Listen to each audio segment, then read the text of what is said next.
오늘 우리에게 주시는 하나님의 말씀은 사도행전 16장 6절에서 10절 말씀입니다.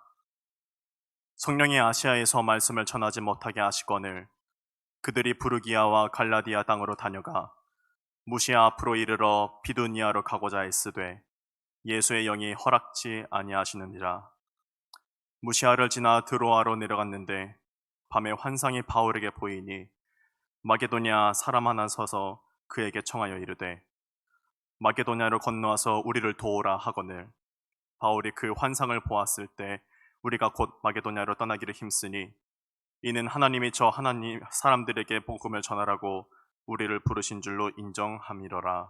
아멘.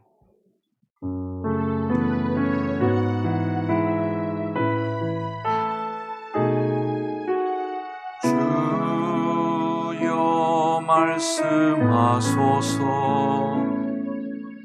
종이 듣겠나이다. 내 귀를 열어 주소서. 성령이여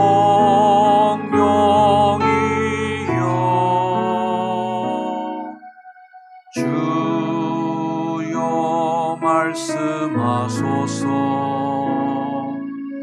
종이 듣겠나이다. 내 마음을 열어 주소서. 성령이여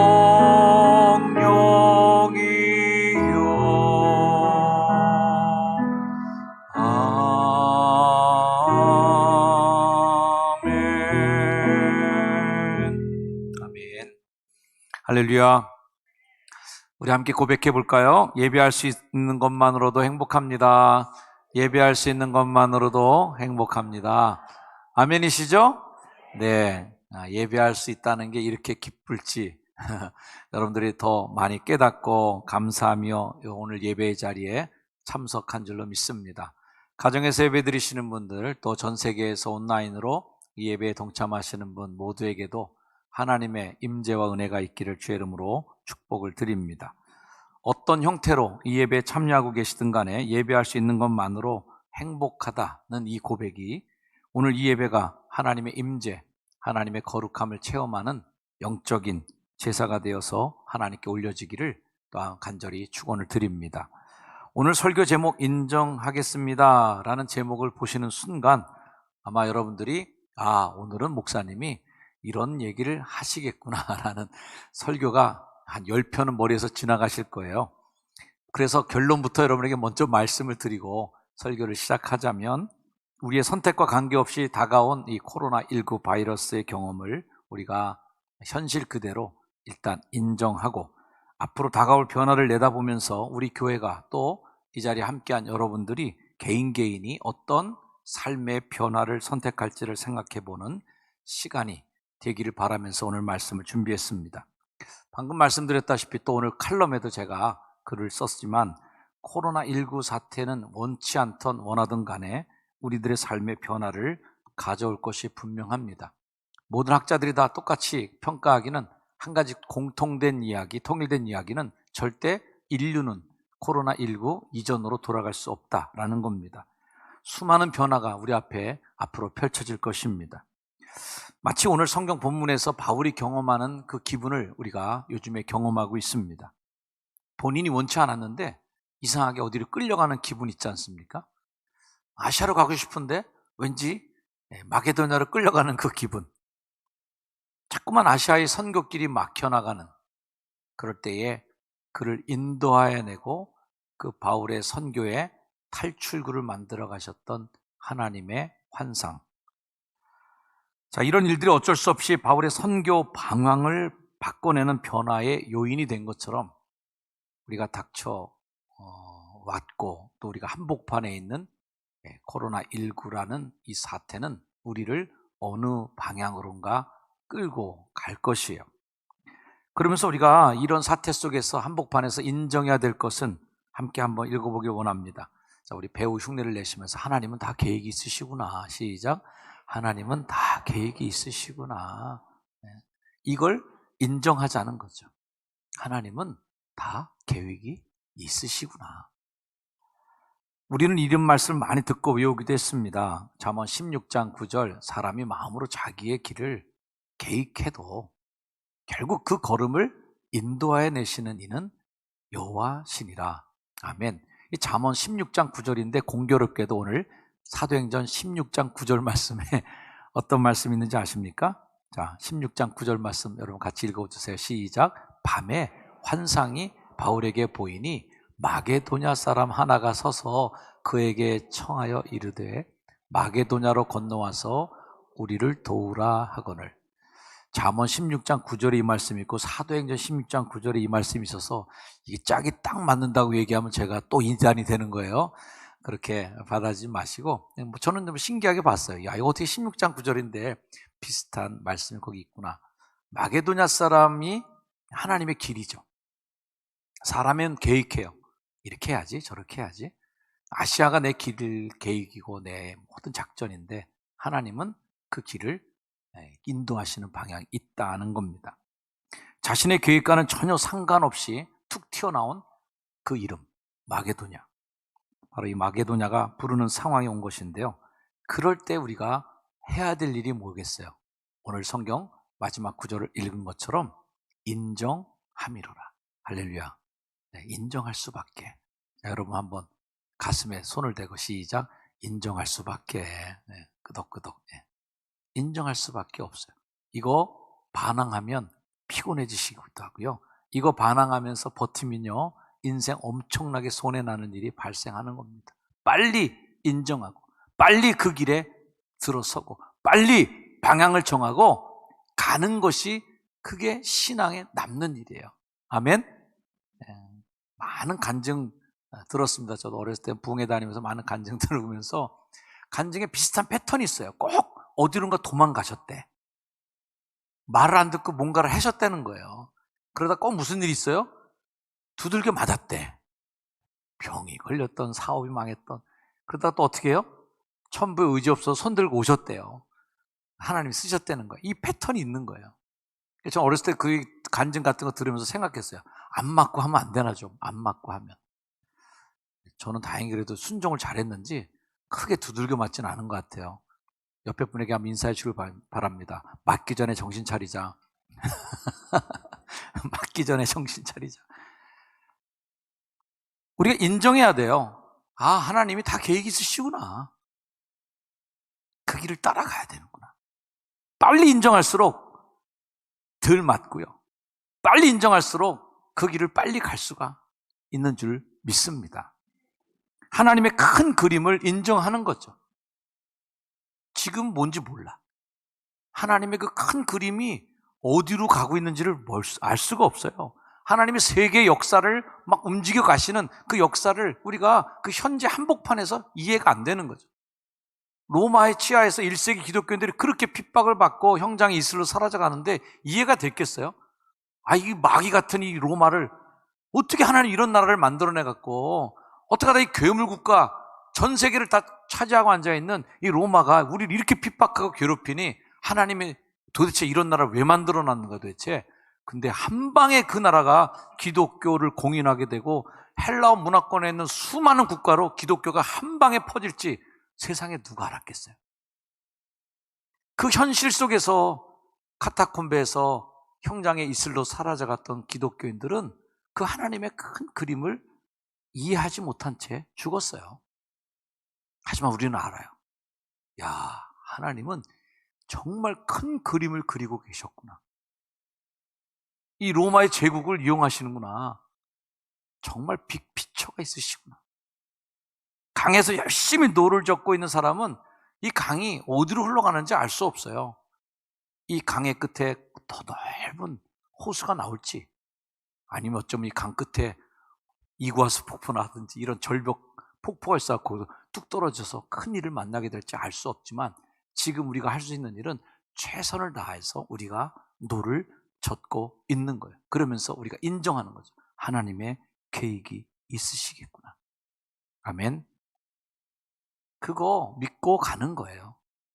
그게 우리 크리스찬들의 믿음이고 우리가 지금 할 수 있는 최선의 저는 하나님을 인정하는 것이 하나님을 사랑하는 것이다 라고 저는 믿습니다. 우리는 지금 이 코로나 사태가 한복판에 있기 때문에 도대체 이 물살이 우리 교회를 어디로 끌고 갈지, 내 개인의 삶을 어떻게 이끌고 갈지, 이 인류라고 하는 지구 전체가 똑같은 경험을 하고 있는 이 어마어마한 경험이 도대체 우리 인류를 어디로 흘러가고 끌고 갈지 아무도 예측할 수 없는 상황에 있다. 하지만 우리가 한 가지 분명한 것은 하나님은 다 어떻게 됐다고요? 계획이 있으시구나. 그걸 인정하는 사람은 하나님의 계획 속에 들어가서 그 일을 감당하는 것이고요. 그 일을 인정하지 않고 뻗당기는 사람은 그 계획 속에 동참하지 못하는 거예요. 이왕이면 하나님의 계획하심, 하나님이 끌어가시는 그 거대한 역사 속에 여러분이 일조하고, 우리 효성중앙교회가 그 하나님의 계획을 이끌어가고 동참하는 그 역사를 만들어가는 일에 일익을 감당하는 효성중앙교회가 되기를 주의 이름으로 축원합니다.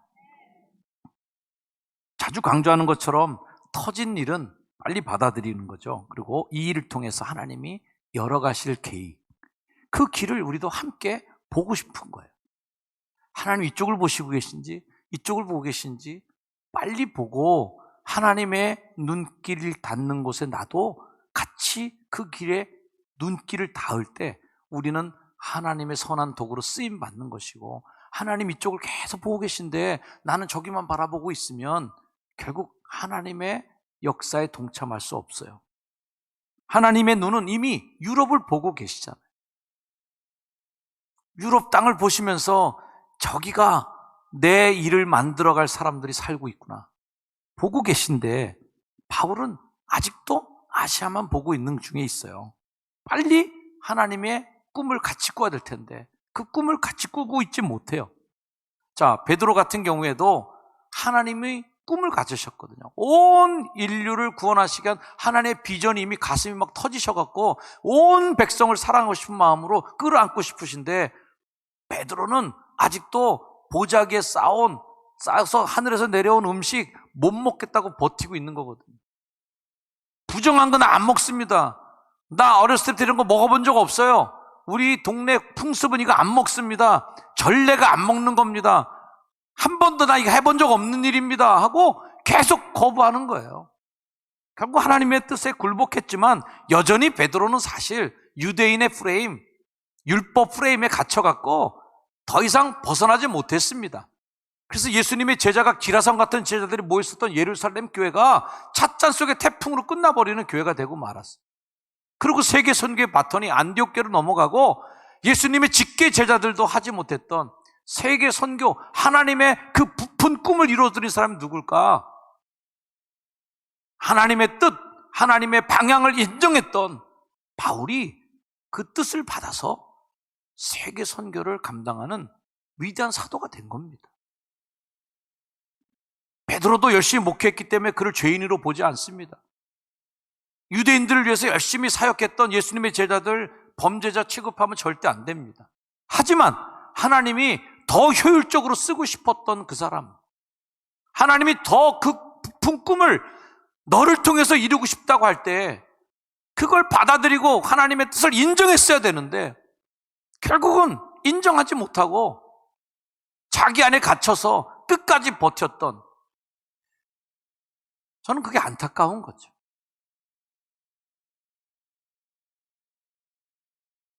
결국 선교의 주역이 되지 못한 채 그렇게 식어갔던 예루살렘 교회를 우리가 반면 교사로 삼아야 된다. 하나님은 예루살렘 교회 스데반을 순교시키시기도 하면서 엄청난 핍박을 퍼부으시고 그 핍박 때문에 막 사마리아로 막 각지로 흩어지잖아요. 이게 하나님의 뜻이죠. 흩어져야 된다 너희들. 전도해 라고 하는데 여기가 조사오냐고 모이는 사람들 때리시는 거거든요. 스데반이 그렇게 순교하고 하나님 잘 믿던 집사가 세상에 돌에 맞아 죽는 걸 보면서 이해가 됐겠어요? 왜 이런 일이 생길까? 이렇게 저렇게 신실한 믿음 좋은 집사님이 왜 돌에 맞아 죽어야 되는가? 이거 이해가 안 되네. 하나님의 다 계획이 있으신데 그 계획을 이해하지 못했던 예루살렘 교회가 핍박받는 거거든. 우리가 깨달아야 될 것은 아시아에서 말씀 전하는 게 그렇다고 뭐 잘못 저지르는 거 아니에요. 아시아의 영혼도 똑같은 영혼이에요. 아시아에도 복음 전할 사람이 있어야죠. 그래서 우리 아시아에는 우리한테도 복음 왔잖아요. 하지만 하나님의 방향성은 있다는 걸 알아야 된다. 하나님이 불어주시는 바람에 돛을 달고 순풍에 돛단 듯 달려갈 것인가? 그 바람의 방향에 맞서갖고 길을 쓰면서 고집 피워가면서 거꾸로 역방향으로 노를 져가면서 그렇게 고난을 겪을 것인가? 이거 인정해야 된다는 거예요. 코로나19 사태로 인해서 변화된 세계에 적응을 하던 적응을 하지 않던 간에 그것은 뭐 잘못도 아니고 죄와 벌의 문제는 절대 아닙니다. 그런 거에 대해서 우리가 서로 돌 던지지 말아야 돼요. 우리가 예배를 드리거나 온라인 예배를 드리거나 선택할 때 비난도 있었지만 서로 그 비난할 일이 아니라고 생각합니다. 그것은 그냥 선택이에요. 그러나 그 선택으로 인해서 어느 것이 하나님의 방향성에 맞을지 안 맞을지는 그거는 다음에 문제인 것입니다. 저는 기도하면서 꿈꾸는 거죠. 어떤 길을 선택하든 간에 그것은 순수한 하나님의 나라를 향한 열정으로 하기 때문에 다 죄나 잘못된 일이 아니지만 하지만 이왕이면 하나님의 시선이 닿는 곳을 저도 바라보기를 원하는 거예요. 한번 읽어봅시다. 시작. 이왕이면 하나님의 시선이 닿는 곳을 저도 바라보기를 원합니다. 그러면 얼마나 좋겠냐고요. 하나님이 얼마나 기쁘시겠냐고요. 야, 네가 내 마음을 알아주는구나. 네가 내 뜻을 헤아려주는구나. 바울이 바라보고 있는 것은 부르기아, 갈라디아, 이 지역은 소아시아의 중앙부에 있는 아주 중심적 지역이에요. 중요한 도시입니다. 중요한 거점 도시예요. 무시아 앞에서 비두니아 지역으로 가려고 합니다. 비두니아 역시 소아시아 동북쪽 지방의 아주 중요한 도시입니다. 그러나 막히는 거예요. 예수의 영이 허락하지 않는 거예요. 아직 고집을 꺾지 않은 바울은 여전히 아시아에 대한 미련을 버리지 못한 채 드로아까지 갑니다. 근데 이 드로아가 어느 동네냐면 마게도냐를 마주보고 있는 동네까지 가는 거예요. 바울이 원하지 않았던 간에 하나님이 바울을 거기까지 몰고 간 거예요. 마게도냐가 바라보는 것까지. 거기서 환상 속에 하나님의 꿈을 보는 거죠. 환상을 보는 거예요. 하나님의 계획과 뜻을 거기서 발견하게 되는 거예요. 바울은 생각이 복잡했겠죠. 왜 전도하려고 그러는데 자꾸 길이 막히는 걸까? 나 좋은 일 좀 해보겠다는데 왜 열심히 하나님 섬겨보려고 그러는데 성령님께서 왜 회방 놓는 거야 도대체? 이해 안 되죠. 환상을 보기 전까지는 이해가 안 됐죠. 하나님의 비전을 내 마음에도 똑같이 품기 전까지는 이해가 안 되죠. 왜 그랬을까? 하나님이 환상 중에 바울에게 응답합니다. 바울이 그 환상을 보았을 때 우리가 곧 마게도냐로 떠나기를 힘쓰니 이는 하나님이 저 사람들에게 복음을 전하라고 우리를 부르신 줄을 인정함이로라. 바울은 이 환상 가운데 하나님이 원하시는 게 뭔지 인정하게 됐어요. 아, 하나님 진작 말씀하시지. 진작 말씀하시지 왜 그러셨어요? 하나님 방금 좀 말하시지. 마게도냐에 진작 가는 건데 말이죠. 인정하는 거예요. 이게 멋있는 사도의 저는 최고의 장면이었다. 바울은 의지가 아주 굳은 사람입니다. 후퇴가 없고 포기가 없는 사람이에요. 근데 깔끔하게 후퇴하고 깨끗하게 포기하는 그 순간이 언제냐면 하나님의 뜻을 봤을 때는 깨끗하게 포기해버리는 거예요.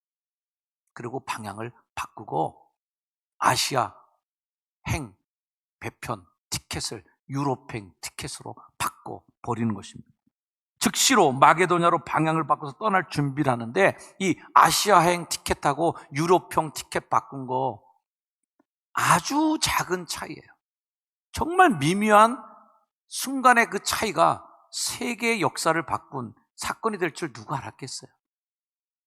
우리 효성중앙교회가 선택한 그 하나님의 뜻을 발견하고 가고 싶어하는 그 방향을 정하는 그 한 방향이 바울이 아시아 티켓 버리고 유럽 티켓으로 바꾸는 그 어마어마한 그 선택의 순간인 줄 누가 알겠냐고요. 우리 교회 선택이 말이죠.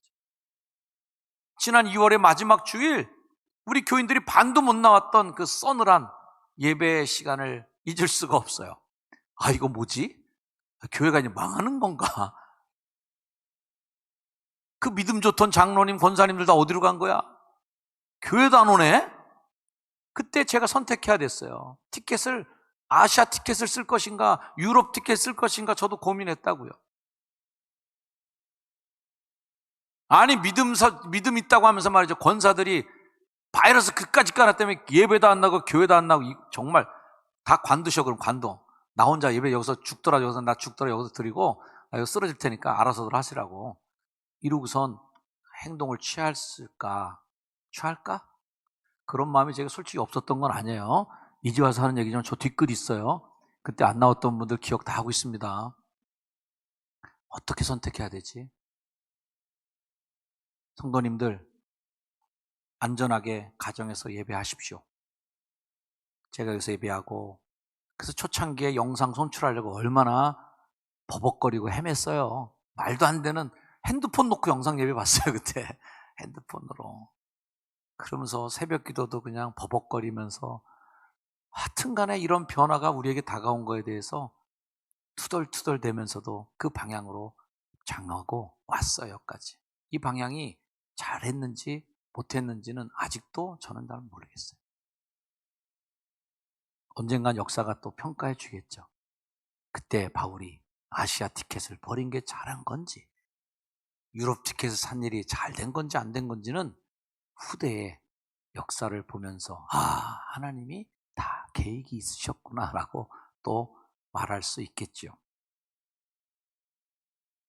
제가 요즘 계속 질문하고 있는 게 이거죠. 우리 시대에 하나님께서는 코로나19라는 쓰나미 같은 이 변화를 통해 어떤 큰 그림을 그리고 계신가? 하나님의 붓이 어디를 향하고 있는지 이거 좀 알고 싶어 궁금해 죽겠어요.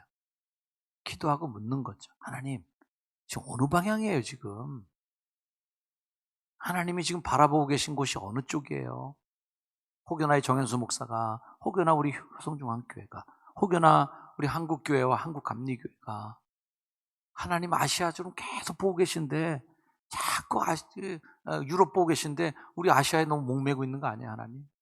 이거 잘못됐다면 빨리 좀 환상을 보여주시고 이거 방향 빨리 수정할 수 있도록 고쳐주셔야 될 텐데 혹여나 하나님이 원하는 방향과 거꾸로 가고 있지 않아요, 제가? 너무 불안하기도 하고 긴장 속에서 가는 거죠.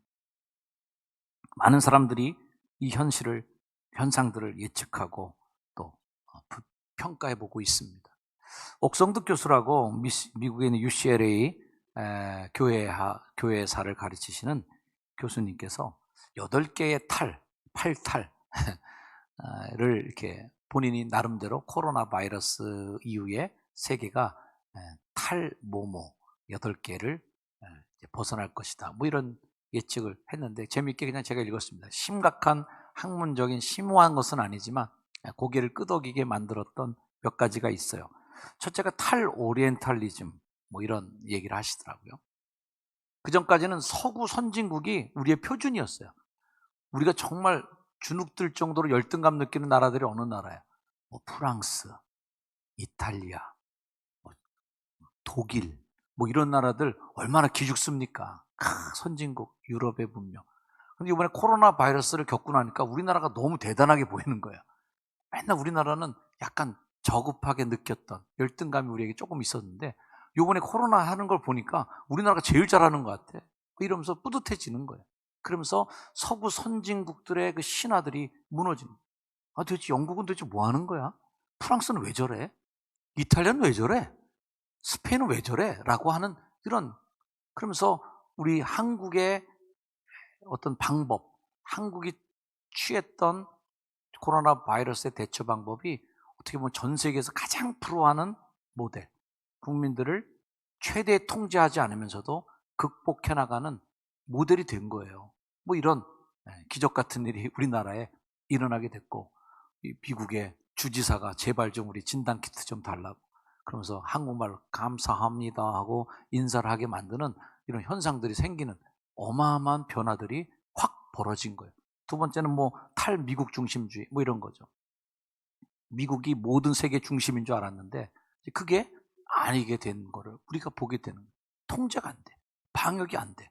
치료가 안 돼. 그런 거 보면서 탈미국 중심주의로 가는 거죠. 세 번째는 탈신자유주의라는 거. 그동안 시장의 어떤 자본주의 시장이 강하게 지배했고 말이죠. 마스크 하나도 제대로 공급하지 못하는 자국의 마스크 공장이 없는 거예요. 미국의 마스크 공장은 왜 다 중국에서 만들어냈으니까. 중국에서 배달해 줬으니까. 근데 중국이 딱 막히니까 다 스탑돼 버리는 거예요. 그러면서 뭔가 그렇게 세계화라고 하는 것에서 세계 시장의 한 통으로 움직였던 것이 앞으로는 이제는 자국 시장을 다 만들어야 돼요. 각 국가마다 마스크 공장이 다 있어야 되는 거지 중국이 그걸 다 만들어내면 안 되게끔 된 상황이 오는 거죠. 그 다음은 탈중산층의 환상. 이제는 계층 간의 점프가 점점 더 어려워지는, 계층 상승이 어려워지는 시대 속에 왔다. 탈유람선, 재미난 표현이더라고요. 저는 유람선 타는 사람들은 어때요? 굉장히 부자들만 타고 잘 사는 사람들만 타는 줄 알았거든요. 근데 이번에 유람선 탄 분들 엄청 고생했습니다. 내릴 수가 없어. 내리고 싶은데 못 내리게 배 안에서 계속 고생하고 있었어요. 세계를 여행하고 달아다니고 자유롭게 여행했던 이 모든 일들이 앞으로는 유람선 문화가 급감하게 될 것이다. 해외여행 언제 갈지 이제 가늠도 못하겠어요. 언제 비행기 탈까 궁금해 죽겠어요. 아무튼 이런 문화들, 탈종교화, 굉장히 우리 기독교에서는 조심해야 될 부분이 온 거죠. 종교와 교회의 신화가 흔들리고 있다. 어떤 목사님 걱정하시더라고요. 전에는 주일 한 번 안 나오면 뭔가 교통사고 나든지 애가 아프든지 어디 뼈가 부러지든지 간에 뭐가 하나 벼락이 맞는 일이 생겨야 되는데 교회를 지금 며칠째 안 가고 있는데도 벼락이 안 떨어지고 집이 무너지지 않고 있다는 게 이게 뭔가 궁금해지기 시작한 거예요. 괜찮네. 또는 집에서 예배 보는 게 더 편하네.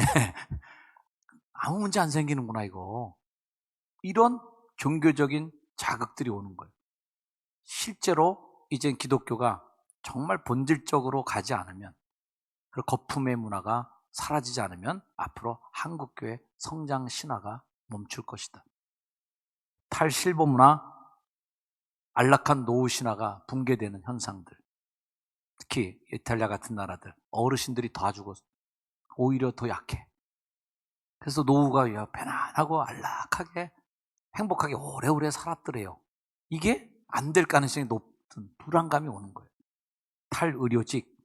저는 집안에 의사 한 명 나오면 아주 굉장히 집안 경사인데 이제는 다 의대 안 가려고 그럴 수도 있겠다. 3년에 한 번, 4년에 한 번 점점 더 터울이 짧아지는 이 바이러스 사태 속에서 의료직이 과연 인기 적종이 될까? 이런 예상들을 해보는 거예요. 발빠르게 각 단체들마다 통계조사를 실시하고 예민하게 코로나 이후의 변화를 예측해보고 있습니다. 이런 현상을 바라보면서 제가 갖는 원칙 중에 하나는 이런 변화들에 맞서는 우리 기독교인들의 가장 기초 체력이 뭘까? 하나님을 인정하고 가야 된다라는 생각을 제가 했던 것입니다. 다시 한번 따라할까요? 제가 하나님을 인정하겠습니다. 이 하나님을 인정하지 않고 우리가 이 길을 걷게 되면요, 어쩜 미쳐버릴 것 같아요. 도대체가 이게 이해가 안 되는 상황이 어마어마하게 발생할 때마다, 말도 안 되는 일들이 우리 옆에 턱턱 터질 때마다 하나님에 대한 인정하는 믿음이 우리에게 흔들리면 어떻게 이 일을 감당할 수 있겠는가? 마치 뿌리가 뽑힌 나무처럼 바람에 흔들려 버리고 이리 날아다니고 저리 날아다니고 풍조에 휩쓸리고 여러 가지 현상에 휩쓸리다가 끝나버리면 어떡하나? 하나님을 인정한다는 말의 의미가 무엇인가?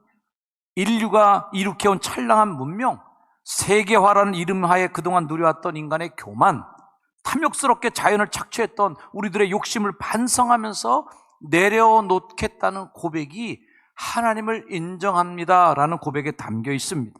혹 우리는 그동안 하나님의 비전, 하나님의 꿈을 이루는 교회의 모습이 아니라 우리끼리 모이는 친교 공동체로서의 교회의 모습은 아니었을까? 우리가 지금까지 잘 되던 일이 잘 되지 않을 때 우리는 즉각 하나님께 무릎을 꿇고 하나님의 지혜, 하나님의 환상, 하나님의 계획을 물어야 됩니다. 바울은 지금까지 복음 사역을 통해서 엄청난 성공을 거둡니다. 1차 전도여행 때 수많은 교회들을 세우면서 승승장구합니다. 막 시작한 2차 선교여행에도 엄청난 효과를 내고 있습니다. 오늘 본문 전에 바로 9절이 어떤지 아세요? 우리가 본문 16장을 읽었는데 5절 말씀에는 이에 여러 교회가 믿음이 더 굳건해지고 수가 날마다 더해간다는 거예요. 잘 나가고 있어요. 잘 되고 있어요. 안 되고 있지 않아요. 근데 다 성공했는데 지금 길이 막히고 있어요. 그럴 때 우리가 하나님의 뜻을 물어야 될 때가 온 거죠. 스스로 우리가 자문하는 질문들이 있어야 됩니다. 첫 번째는 지금까지 해왔던 일이 하나님의 뜻에 어긋나지는 않았는가? 잘 되는 줄 알았는데 이 잘 되는 일이 내가 잘 되는 일이었지 하나님이 잘 되는 일이었던가? 하나님의 뜻에 어긋나지는 않았나? 혹시 관행처럼 하던 일이 잘못된 인간의 반복적인 습관처럼 행해지는 일들이 하나님의 뜻에 어긋나고 있지는 않는지, 둘째는 하나님께서 기대하시는 다른 뜻이 있지는 않은가? 당장 그 뜻을 우리가 알 수는 없지만 열린 자세를 가지고 기도해야 될 책임이 우리에게 있는 것은 하나님이 기대하시는 다른 뜻에 대해서 우리는 항상 열려 있어야 돼요. 내가 최고야. 내 뜻을 관철시키고 하나님 내 기도 안 들어주시면 나한테 쓰러질 겁니다. 이러고서 버티는 기도가 아니라 하나님의 뜻이 있다면 저를 포기하게 해주세요. 셋째는 지금 하나님의 인도가 필요한 때는 아닌가라고 묻는 것입니다. 하나님의 뜻을 따르는 사람은 아무 계획 없이 살라는 얘기가 절대로 아니에요. 다 손 털고 아유 하나님 다 알아서 이제 해주시겠죠. 다 하나님 계획이 있으시구나. 그러니까 저는 이제 하여튼 손 털 테니까요. 하나님 알아서 하시고 말든지. 이게 아니에요. 우리는 열심히 노를 젓는 거예요. 바울은 절도 열심히 하고 싶은 거예요. 그러나 그 전도의 방향을 하나님 방향을 바꿔주시는 거지. 나 전도도 뭐고 간에 다 손 놓고 있을 테니까 하나님 전도하시려면 마게도냐 가시든가 아시아로 가시든가 이거는 절대 아닌 거죠. 우리 교회는 열심히 해요. 우리 교회는 열심히 계획을 세울 거예요. 그리고 그 계획이 하나님의 뜻에 맞는지 안 맞는지 물어보고 갈 거예요. 그러면서 그 순간순간마다 하나님이 이 길로 인도하고 계신지를 물을 겁니다. 하나님은 새로운 계획이 있을 때마다 환상을 보여주셨습니다. 저는 오늘 이 시점이야말로 하나님이 우리 효성중앙교회 여러분에게 그리고 한국교회 우리 감리교회에 환상을 보여줄 때가 온 줄로 믿습니다. 기도해야 될 때요. 하나님, 하나님의 환상을 우리에게 보여주세요. 하나님, 우리가 마게도냐로 갈지 아시아로 갈지 이제 하나님 보여주세요. 하나님 제가 보여주시면 그 길을 인정하고 따라가겠습니다. 사랑하는 여러분, 나의 사랑, 나의 교회를 위해 기도해 주시기를 주의 이름으로 부탁을 드립니다. 한국교회를 위해서 기도해 주세요. 하나님, 이번 코로나19 이후의 시대를 바라보는 우리에게 새로운 환상을 보여주시기를 기도해야 될 때다. 아멘.